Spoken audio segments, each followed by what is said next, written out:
Je sais que ce que je m'apprête à vous dire ressemble à une transgression, et c'en est peut-être une. Mais, vous voyez, toute espièglerie n'est pas de la malveillance. Parfois, ce qu'ils appellent le péché a le goût de la liberté, et je comprends cela. Tout a commencé lorsque le nouveau mari de ma mère, Monsieur Bian Davenport, est venu vivre avec nous à Redgrave House, un domaine hérité d'un vieil arrière-grand-oncle, isolé au milieu de collines verdoyantes et de brumes éternelles, à quelques miles de Windermere. Bian était un homme à la posture rigide, aux manières raffinées, et portait un parfum qui n'allait pas avec la campagne, une odeur de tabac blond, d'ambre et d'autres choses que je ne saurais nommer, mais qui me mettaient mal à l'aise au fond de moi.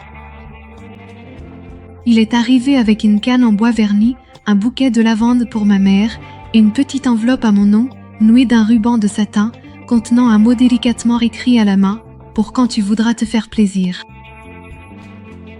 J'étais déconcertée, mais qui refuserait une allocation enveloppée de courtoisie? Surtout de la part d'un homme qui mettait tant d'efforts à paraître irréprochable. Au début, j'ai trouvé cela curieux, voire amusant. Il cachait de petites sommes d'argent dans mes affaires, entre les pages de mon journal, dans la poche de mon tablier, parmi la dentelle d'un jupon oublié, toujours accompagné d'un message subtil. Achète ce chocolat au cacao français. Tu mérites cette broche en perles. Ne le dis pas à ta mère. Signé d'un gribouillis curieux, un clin d'œil dessiné. C'était un petit jeu, et je tenais à jouer la surprise haut et fort.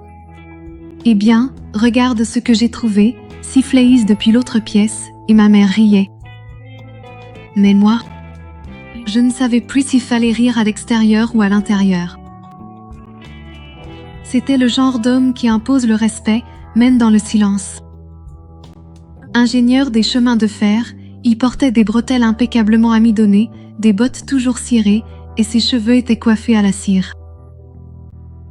Tout chez lui était propre, soigné, et pourtant je savais que derrière ce regard contenu se cachait un désir tenu en laisse. Et c'est un week-end, lorsque ma mère est partie rendre visite à sa sœur à Londres, que tout a changé. Je serai de retour dimanche soir, ma chérie, dit-elle en refermant la porte du fiacre. J'étais seule avec lui, un samedi pluvieux, la cheminée crépitant dans le salon, et une bouteille de vin oubliée, comme si elle ne voulait pas provoquer, mais attendait d'être provoquée. Le soir, j'ai entendu ses pas résonner dans le couloir en bois. Il est apparu à la porte de ma chambre, la chemise de nuit entr'ouverte sur sa poitrine, un verre à la main, les yeux volontairement fatigués. « Est-ce que c'est fermé à clé ?» demanda-t-il d'une voix chaleureuse. « Ça dépend de qui veut entrer » répondis-je sans détourner le regard. Il esquissa un sourire en coin, un de ces sourires qui s'installent lentement, comme un doux poison dans le sang. Il s'est assis au bord du lit, sans y être invité, comme s'il connaissait déjà les lieux. « Tu as utilisé l'argent la dernière fois ?» demanda-t-il. Ses yeux n'étaient pas fixés sur nos visages. Ils étaient posés sur mes jambes, allongés sous la couverture. « Oui. J'ai acheté un nouveau maillot de bain. Tu veux voir ?» La phrase m'a échappé avant que je puisse la retenir. Il y avait dans l'air quelque chose qui rendait l'interdit poétique. Je me suis levée lentement et je suis allée jusqu'à l'armoire. La chemise qu'il portait s'est soulevée dans son dos et je savais qu'il me regardait. J'ai pris le vêtement et je l'ai retourné, le tenant comme un secret dévoilé. Le voilà. Il n'a pas regardé le tissu. Il me regardait. « Magnifique !» murmura-t-il. « Tu veux me voir avec ?» La question flottait entre nous comme de la fumée. Il posa le verre sur la table de nuit. Il fit 2 pas, juste assez pour que ma respiration change. « Tu sais ce que tu fais ?» Sa voix était basse, tout près de mon cou. « Oui. Et toi ?» Il ferma la porte à clé. Le déclic de la serrure résonna comme un coup de tonnerre sourd. Mon cœur battait au rythme de la pluie dehors, et quand il s'est approché, le monde entier sembla se taire. La première caresse fut sur le côté de ma cuisse, un geste ferme et calculé. Ma peau frissonna en réponse, et sa bouche vint comme une promesse mouillée, douce et résolue.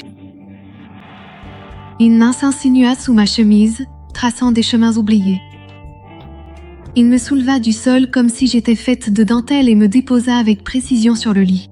« Si ta mère l'apprend, » murmura-t-il entre deux baisers. « Elle ne saura rien, dit-il, si tu sais te taire. » Il rit, d'un rire rauque et dangereux.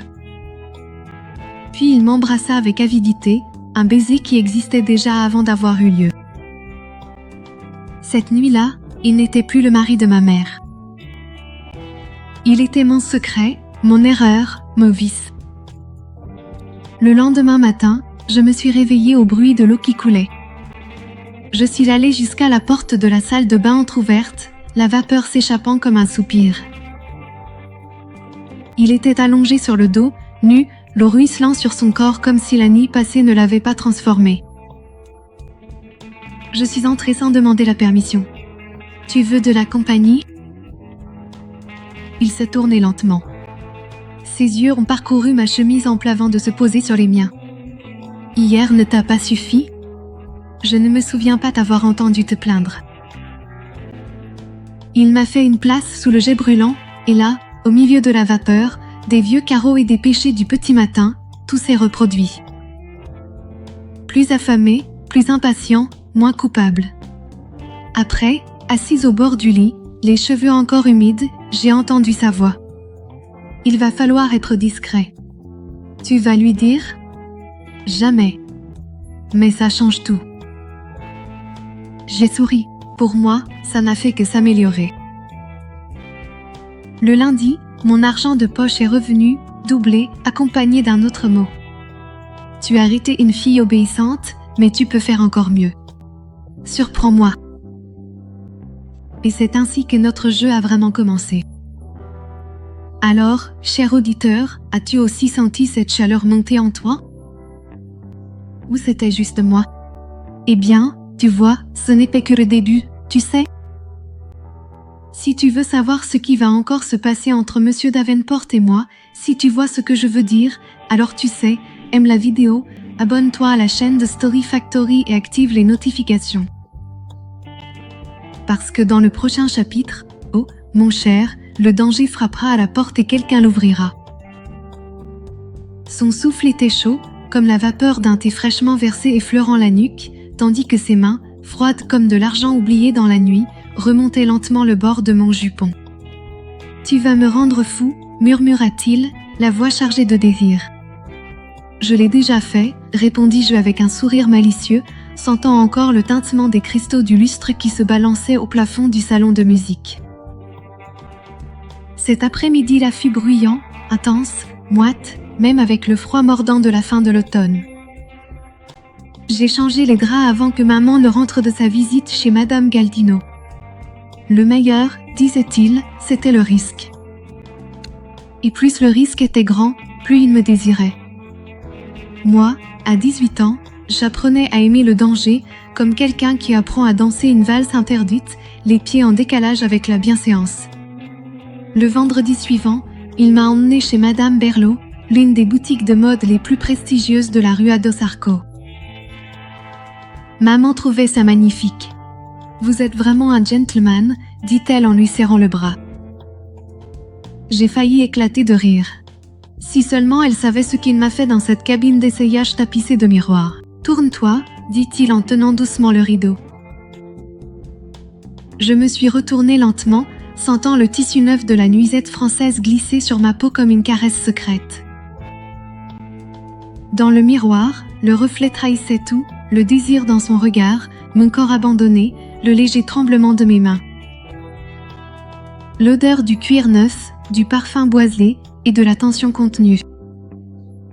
La fertitude que je ne voulais plus me cacher. J'en voulais plus. Toujours plus. Nous avons quitté la boutique et il m'a tendu le sac avec un clin d'œil discret. Le rouge. Cette pièce allait devenir ma préférée. Ce soir-là, j'ai dîné avec maman puis je suis montée dans ma chambre. Je ne portais qu'une nuisette et un peignoir en laine ample, les lumières tamisées, la fenêtre entr'ouverte pour laisser entrer doucement le froid. Je me suis allongée sur le côté, appuyée contre la porte sans la verrouiller, juste pour qu'il puisse voir une fente. Des pas dans le couloir. Les grincements du bois. Mon corps réagissait déjà en silence. Il est passé, s'est arrêté, a fait 2 pas en arrière. Il est resté silencieux. J'ai retenu mon souffle, feignant de dormir, mais à travers mes yeux mi-clos, j'ai vu qu'il poussait lentement la porte sans dire un mot. Il est simplement entré. Il s'est assis au bord du lit et m'a regardé en silence. Je pouvais voir le conflit dans ses yeux, mais c'était une bataille perdue d'avance. Il s'est approché et a doucement écarté le peignoir, révélant ma peau hérissée. « Tu me rends fou », murmura-t-il. Si près que je sentais son souffle sur ma nuque. J'ai tourné le visage et souri paresseusement, l'attirant contre moi.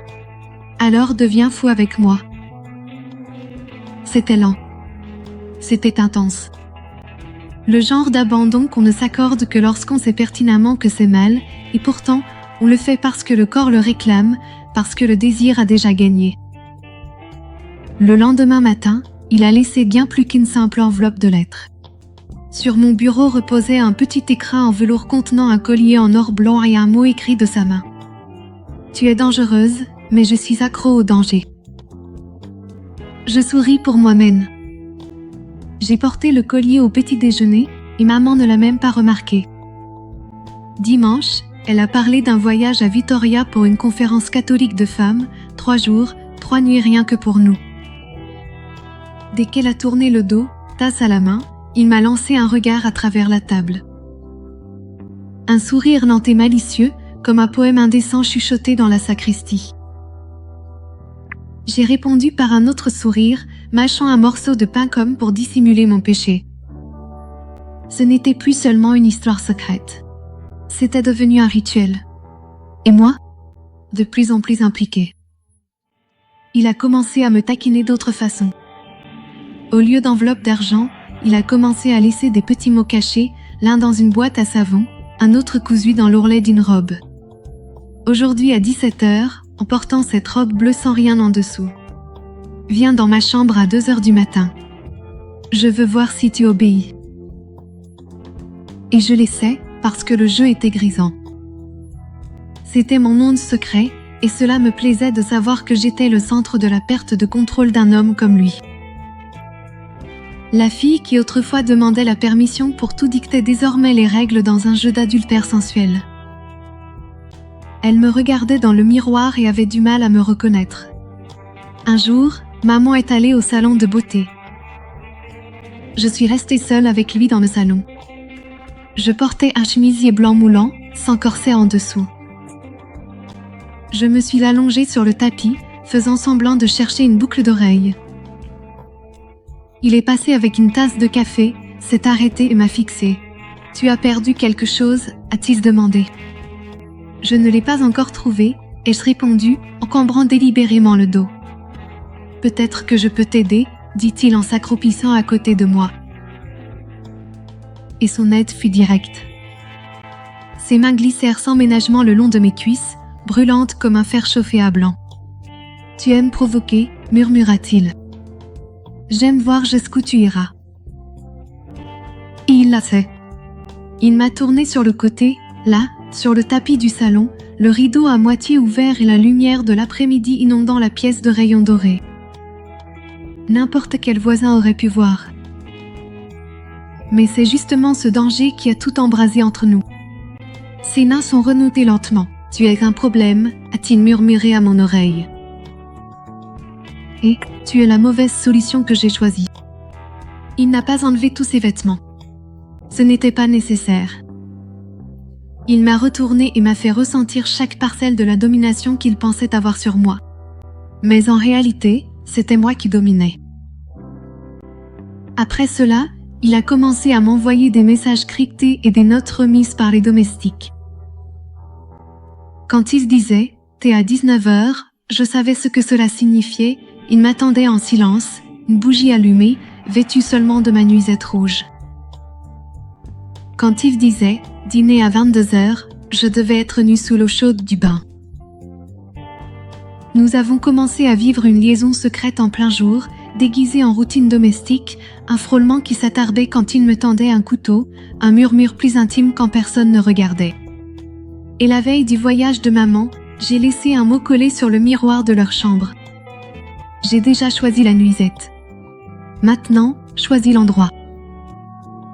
Il a répondu par une note glissée sous mon oreiller. Salon, canapé, demain, bougie allumée, table dressée juste par habitude. Le soir suivant, j'ai enfilé cette nuisette rouge, un léger peignoir, du parfum derrière les oreilles, entre les seins, exactement comme il aimait. Je me suis assise sur le canapé, comme convenu. Les lumières étaient tamisées. Mon corps était en feu. Mon cœur battait la chamade. Il est descendu lentement. Chaque marche était une torture d'anticipation. « Tu es une addiction » a-t-il murmuré en refermant la porte avec précaution. « Alors dévore-moi. » Et il l'a fait, lentement, avec fougue, affamé. Mais alors qu'il reposait encore son front contre le mien, la porte s'est ouverte. C'était ma mère. Elle avait oublié quelque chose. Le silence qui a suivi m'a tué plus que le scandale. Il est monté à l'étage, blanc comme la cire. Je suis restée là, mon peignoir remis en place, essayant d'avoir l'air calme. Maman a pris ce dont elle avait besoin, m'a embrassée sur le front et a promis de revenir le lendemain. C'était un miracle ou une invitation du destin à aller plus loin. Cette nuit-là, il n'est pas revenu. Il n'a pas envoyé de mots. Il n'est pas apparu. Et son silence, c'était la caresse qui faisait bouillir mon sang plus que tout. Si tu as ressenti ce même frisson, laisse-moi un commentaire ci-dessous. Je veux savoir d'où tu écoutes cette histoire. Et dis-moi, tu penses qu'elle devrait continuer ce jeu? Ou bien devrait-elle s'arrêter avant que le scandale ne se transforme en tragédie? J'ai passé le dimanche à frissonner d'excitation, arpentant les couloirs de la maison familiale des De Schaun. Mais il m'a délibérément évité. Le lundi, il est parti avant le petit déjeuner. Ce soir-là, en entrant dans ma chambre, j'ai trouvé une enveloppe sur la table en chêne. Pas de pièces. Juste une lettre, écrite de sa main ferme et penchée. Tu me fais perdre mes repères. Tu me donnes envie de plus que ce que je peux supporter. Tu m'attends. Au même endroit, avec le même désir.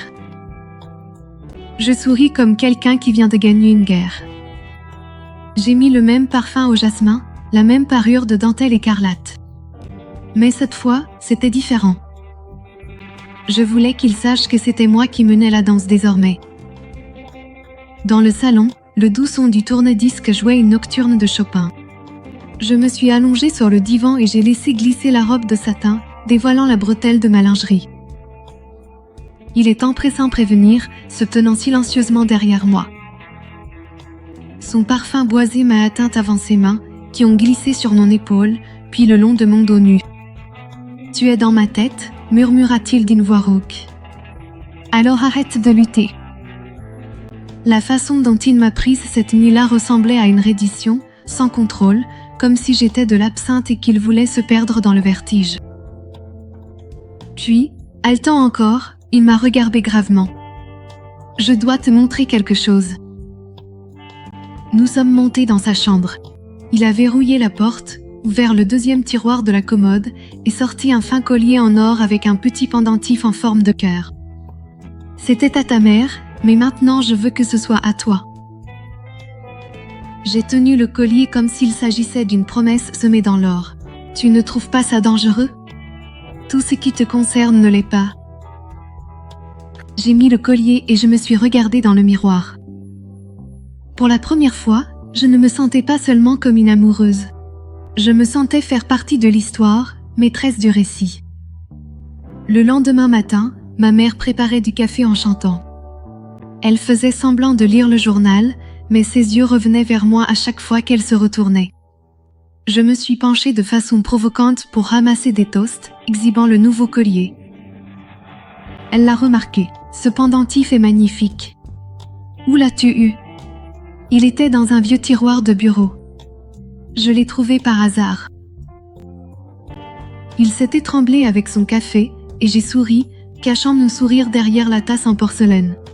La partie était à moi. Plus tard, il m'a attrapé par le poignet dans un des couloirs. « Tu veux me détruire ? Seulement si c'est par désir. » Il m'a plaqué contre le mur avec un baiser rapide et pressant. Il a disparu avant que quiconque ne le voie.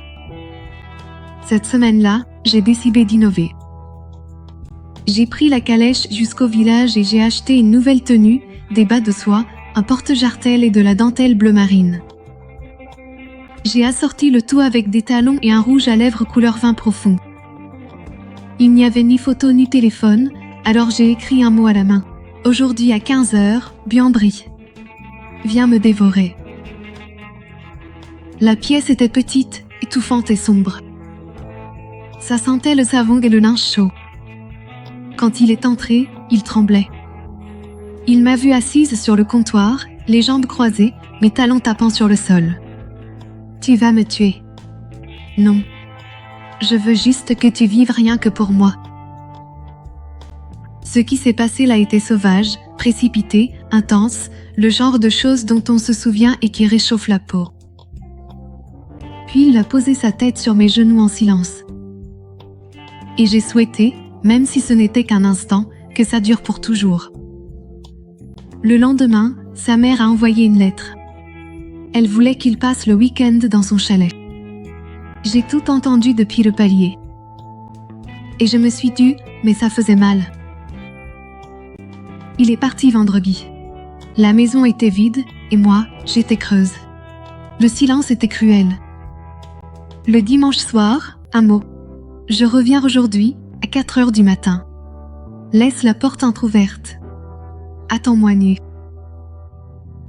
Je l'attendais plus que nu. J'ai préparé la chambre d'amis, allumé des bougies, parsemé de la lavande, mis le parfum et enlevé le reste. Il est arrivé avec des yeux affamés. Il m'a soulevé dans ses bras sans un mot. La nuit s'est changée en désir et le désir en addiction. Quand le soleil s'est levé, nous étions encore ensemble. Tu détruis toutes mes certitudes, murmura-t-il, me regardant comme s'il voyait la fin et le commencement en même temps. Mais le problème avec le fait de jouer avec le feu, c'est qu'à la fin, la fumée monte trop haut et quelqu'un la sent. Tout a commencé avec le sac à main de ma mère. Il est tombé dans la cuisine, et avec lui, un mot froissé. Aujourd'hui, sans rien en dessous, à 17h. C'était suffisant. Ce soir-là, elle a servi le dîner en silence. Il transpirait. Je faisais semblant d'être naïf, mais il ne savait pas jouer sous pression. « Tu veux encore du riz ?» demanda-t-il, les yeux rivés sur son assiette. « Je n'ai pas d'appétit » répondit-elle sèchement. Le silence mâchait plus que la nourriture. Elle s'est levée et s'est enfermée dans sa chambre. Il fixait le verre comme s'il regardait dans un abîme. « Elle fait ?» J'ai chuchoté. Elle soupçonne, mais elle n'est pas sûre. Elle le saura si elle continue à trembler comme ça. Il n'a pas répondu. Il a disparu de la maison. Et c'était le début de la fin. Quelques jours plus tard, plus de mots, plus de regards, plus de gestes. Il a verrouillé sa chambre. Il m'évitait. Il effaçait ses traces, mais je savais qu'il était trop tard. Le mercredi, ma mère m'a appelée. Elle était assise avec le collier à la main. J'ai trouvé ça dans ta chambre. Je me suis assise. Je regardais fixement. Il me l'a donné. Pourquoi ? Parce que ça n'a jamais été juste à toi. Elle s'est levée comme un éclair et m'a jeté le collier. Tu es dégoûtant. Et je suis aveugle. Elle est partie en pleurant. Elle a claqué la porte. Un cadre photo est tombé. Je suis restée nue, sans fierté ni âme. Cette nuit-là, il a disparu. Silence. Aucune note. Pas de lettre. Fia. Le lendemain, ma mère a fait ses valises. Elle est partie. Elle a dit qu'elle avait besoin de réfléchir. La maison est devenue une cathédrale vide, trop silencieuse. La semaine suivante, je suis allée chez ma grand-mère. J'ai tout verrouillé. J'ai ignoré les lettres. J'ai coupé tous les liens. Jusqu'à un vendredi soir où le portail de la propriété grinçait. C'était lui, mal rasé, vêtements froissés, ce parfum. Je peux entrer? Tu es déjà allé trop loin. Il faut que je t'explique. Tu as déjà tout expliqué en disparaissant. Il s'est assis sur la marche du perron. Tu m'as bémoli. Je suis restée là, à tout ressentir à nouveau. Désir, colère, envie. Alors construis une autre version de toi parce que je ne suis plus la même. Il s'est levé. Il m'a regardé une dernière fois et il est parti, cette fois pour toujours. 2 mois plus tard, ma mère est revenue. Nous avons fait comme si rien ne s'était passé. La vie a continué, ou a fait semblant de continuer. Mais parfois, je me réveille avec son odeur sur les draps, ou je tombe sur un vieux mot, et je me souviens du contact, du risque, du jeu. Et même en sachant à quel point cela m'a dévastée, une partie de moi sourit encore.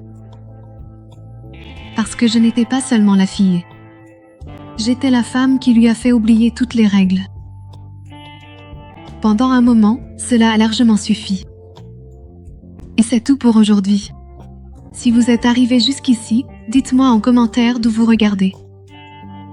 Ce fut un plaisir de partager cette histoire avec vous. Et maintenant, dites-moi, auriez-vous le courage de vivre quelque chose comme ça? J'ai vraiment hâte de lire vos avis. Aimez, abonnez-vous et activez la cloche pour plus d'histoires comme celle-ci. On se retrouve dans la prochaine vidéo.